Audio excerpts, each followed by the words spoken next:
हालात में भी महंगाई के सताए अवाम को भी शदीद मुश्किलात का सामना है। अशिया खुर्द नश्क के अलावा ट्रांसपोर्टर ने भी किरायों में इजाफा कर दिया।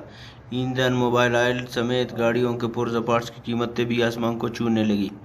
किराए बढ़ने से गाड़ी मालिकान को नुकसान, जबकि मुसाफिरों ने भी गाड़ियों में सफ़र करने से किनारा कर लिया।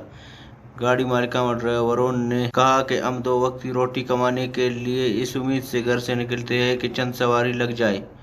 ताकि घर के राशन का बंदोबस्त हो सके। वश न्यूज़ से बातचीत करते हुए उनका कहना था, जवान 120-120-130 रुपये फी लीटर ना बढ़ाएंगे नहीं ओड़ा नलावा ना टेर 11,000 सका 25,000 30,000 80 टेर जोड़ मसे नन मजबूरन दूरा कपाना गाड़ी ना दादू नुमा मोना सलो को मोबलाइन ना से लीटर और सका 1200 2400 80 लीटर जोड़ मसुने ना मजबूरी बैनन पूरा कपन ना दुआ के ना कल्ला था गवर्नमेंट ने गुमारे ना डीजल कम के ना गिलास मजदूरी जोड़ मारे गाड़ी ना खाली हो ना तो एक सवाल ये एक सवाल अब के ना वही मजबूरी 400 रुपये कोटा किराया करें लेकिन बिना सो बना डीजल पेन बढ़ा के मखलू कस बाबा किराया बुढ़ा मारे भाई ना तो कस बाबा ना मजबूर मरे ना चुप गए ना बेवस मरे ना साले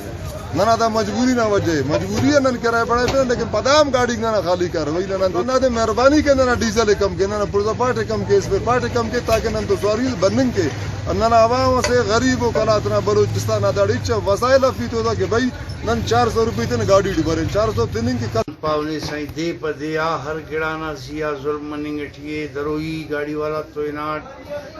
400 रुपये किराए ना लेंगे ठियो मालो सरकार 300 करे तो पदा 3.5